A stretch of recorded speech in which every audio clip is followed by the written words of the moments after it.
કે તપેલી અને ઘરની ડોલ વેચવા માટે લોકો નીકળ્યા છે, ડ્રગ્સના બંધાણીઓ.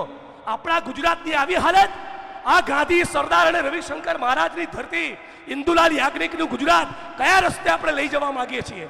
25 લાખ લોકો ડ્રગ્સનું સેવન કરતા થઈ ગયા. માનનીય મુખ્યમંત્રી એક શબ્દ બોલવા તૈયાર નથી. અને આવા ગદ્દારોને કહી દઉં છું, આ ફાગવેલની ધરતી પરથી એક નહીં 50 વખત વડગામ આવી જજે. તને વડગામમાં બી જોઈ લઈશ, બનાસકાંઠામાં બી જોઈ લઈશ, અને મારામાં શ્વાસ છે ત્યાં સુધી સંઘીઓ તમને દેશના ખૂણે ખૂણે જોઈ લેવાના છીએ. વડગામના ધારાસભ્ય જિગ્નેશ મેવાણીનું ફાગવેલથી ભાષણ.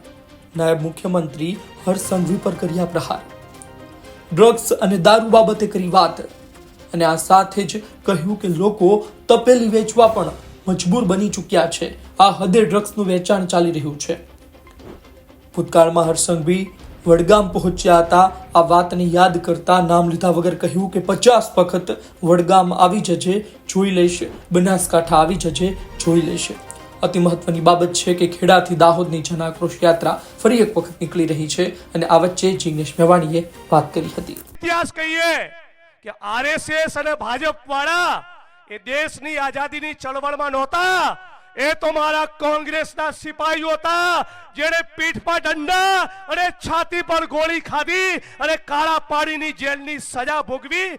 23 વર્ષે ભગતસિંહ ફાંસીના માંચડે લટક્યા. સુભાષચંદ્ર બોઝે આઝાદ હિન્દ ફૌજની રચના કરી. સરદાર વલ્લભભાઈ પટેલ, બાપુ મૌલાના આઝાદ 8 વર્ષથી લઈને 15 વર્ષ જેલોમાં રહ્યા. ત્યારે અંગ્રેજોની ગુલામીમાંથી દેશ આઝાદ થયો છે. આ કોંગ્રેસ પાર્ટીનું યોગદાન છે.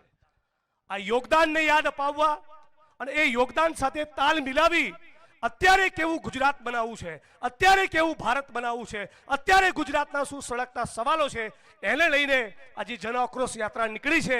આપ તમામ લોકોને વિનંતી કરું છું કે યાત્રાના રૂટમાં દાહોદ સુધી જ્યાં સુધી જોડાઈ શકો ત્યાં જોડાવ, અને આ જન આક્રોશ યાત્રા તમારા તાલુકાના, તમારા ગામના મોહલ્લામાં પણ કરો. ભાથીજી મહારાજને સન્માન એટલે શું? કોણ હતા ભાથીજી મહારાજ? જેમણે માથું આપ્યું લૂંટની સામે.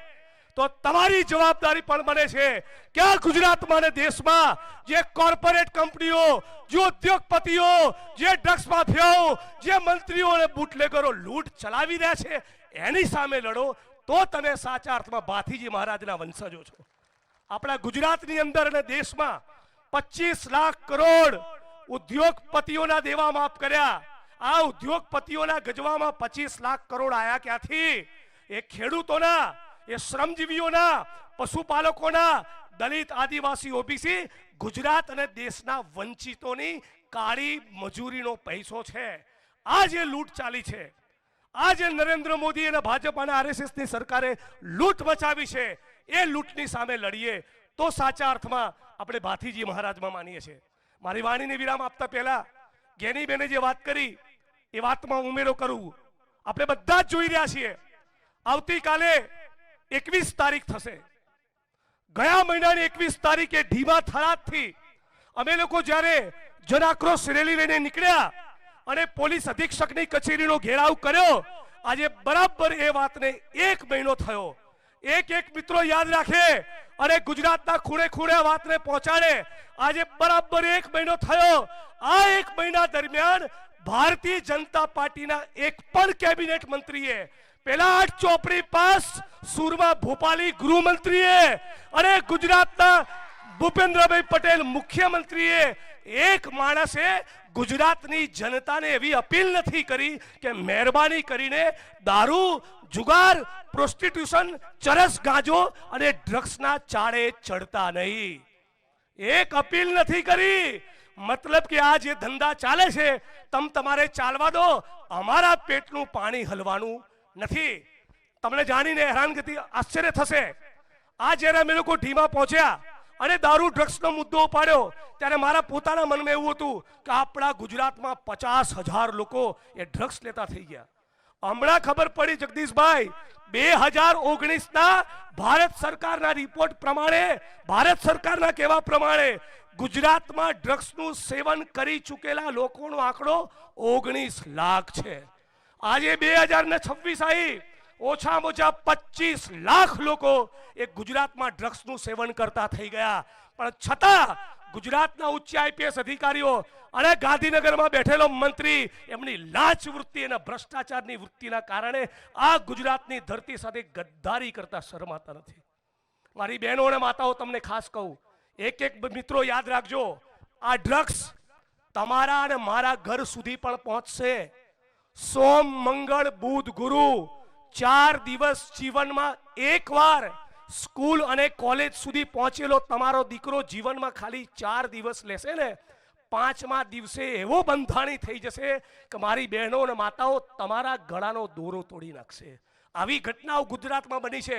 એક ઓફિસરે ફોન કરીને કીધું, માનની અમિતભાઈ, કે તપેલી અને ઘરની ડોલ વેચવા માટે લોકો નીકળ્યા છે, ડ્રગ્સના બંધાણીઓ.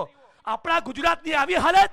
આ ગાંધી, સરદાર અને રવિશંકર મહારાજની ધરતી, ઇન્દુલાલ યાજ્ઞિકનું ગુજરાત કયા રસ્તે આપણે લઈ જવા માંગીએ છીએ? 25 લાખ લોકો ડ્રગ્સનું સેવન કરતા થઈ ગયા. માનનીય મુખ્યમંત્રી એક શબ્દ બોલવા તૈયાર નથી. કયું ગણિત કામ કરે છે? અને એટલા માટે કહેવા માંગુ છું, અને તમે બધા મારી સાથે એક નારો બોલાવશો. છેલ્લી લાઈન સુધી હાથ ઊંચા કરો તો લાગે કે બધા નારો બોલાવશો મારી સાથે નારો. હું કહીશ, જે મંત્રી ડ્રગ્સ અને કુટણખાનામાંથી કમાય એ ગુજરાતનો ગદ્દાર કહેવાય. બોલો, કહેવાય કે નહીં? છેલ્લી લાઈન સુધી જવાબ આપશો. જે મંત્રી જુગાર, દારૂના અડ્ડા, કુટણખાના અને ડ્રગ્સના કાળા કારોબારમાંથી કમાય એ ગુજરાતનો, એ શું કહેવાય? એ ગુજરાતનો, એ શું કહેવાય? આવા ગદ્દારોની સામેની અમારી લડાઈ છે. અને આવા ગદ્દારોને કહી દઉં છું, આ ફાગવેલની ધરતી પરથી એક નહીં 50 વખત વડગામ આવી જજે. તને વડગામમાં બી જોઈ લઈશ, બનાસકાંઠામાં બી જોઈ લઈશ, અને મારામાં શ્વાસ છે ત્યાં સુધી સંઘીઓ તમને દેશના ખૂણે ખૂણે જોઈ લેવાના છીએ. હમણાં મોટા ઉપાડે પોલીસના કાર્યક્રમમાં બંદૂક ઊંચી કરવા ગયા હતા, હાથ લબડી ગયો. અલ્યા સુરમા ભોપાલી, કેસ્ટો મુખર્જી, આ સીન સપાટા બંધ કર ભાઈ. ગુજરાતમાં દારૂ, જુગાર ને ડ્રગ્સનો કારોબાર બંધ કર. આ તમારી ભ્રષ્ટાચારની વૃત્તિના કારણે આપણું ગુજરાત, મારું ગુજરાત, આપણા સૌનું ગુજરાત બરબાદ થઈ રહ્યું છે. 72,000 કરોડનું ડ્રગ્સ દરિયાકાંઠે આવ્યું. ક્યાંથી આવ્યું? કોઈ જવાબ નહીં. શાળા, કોલેજ, યુનિવર્સિટી, હોસ્ટેલોમાં ડ્રગ્સ પહોંચી ગયું. કેમ પહોંચ્યું? કોણ કમાય છે? એનો કોઈ જવાબ નહીં. અને હવે જ્ઞાની બેને કીધું એ પ્રમાણે અમદાવાદમાં હમણાં એક પોલીસ કોન્સ્ટેબલે 4 લાફા મારી દીધા મહિલાઓને. અરે શરમ આવી જોઈએ તમને, શરમ. અને આ ફાંકો ફોજદાર, આ સીન સપાટા કરવા વાળા ભાઈ શું કહે છે? પોલીસનો કલમો ચાલ્યો, કોઈનાથી તમે ડરતા નહીં. આ બુટલેગરો કાન પટ્ટા તોડી નાખ્યા 28 પોલીસ વાળાના. આ બુટલેગરોએ 28 જગ્યાએ પીએસઆઈ, પીઆઈ સુધી પોલીસ વાળાઓના ટાંટિયા તોડી નાખ્યા. દોડાઈને માર્યા. હમણાં દિયોદરમાં પોલીસ કોન્સ્ટેબલોને માર્યા. ત્રાસ તો તમે જુઓ. સુરેન્દ્રનગરમાં એક પોલીસ ઇન્સ્પેક્ટર ઉપર ગાડી ચડાવી દીધી. આ બુટલેગરોને આટલો ફાટવા ચડ્યો છે, અને એક શબ્દ બોલતા નથી ગુજરાતના મુખ્યમંત્રી અને હોમ મિનિસ્ટર. મતલબ કે ક્યાંક ને ક્યાંક આ પાપમાં એમની ભાગીદારી છે. આ લોકોને તમે ઓળખો. એટલું કહીને મારી વાણીને વિરામ આપું છું. તમારા વિસ્તારમાં પણ જ્ઞાનીબેને કીધું પ્રમાણે બરાબર લિસ્ટ બનાવો. દારૂનું, જુગારનું, ડ્રગ્સનું, ચરસનું, ગાંજાનું. કોંગ્રેસ પાર્ટી ડંકાની ચોટ ઉપર તમારી વચ્ચે આવીને ઊભી રહેશે. જે પણ બેન દીકરીઓ, માતાઓ મુદ્દે લડવા માંગતી હોય, અમારો સંપર્ક કરો. કોંગ્રેસ પાર્ટી હેલ્પલાઇન જાહેર કરેલી છે. 99 090 89 365 ઉપર ફોન કરો. અમે તમને વચન આપીએ છીએ, કોંગ્રેસ પાર્ટી, કોંગ્રેસના સિપાહીઓ અડધી રાતે તમારી વચ્ચે આવીને ઊભા રહીશું. આ કહીને મારી વાણીને વિરામ આપું છું.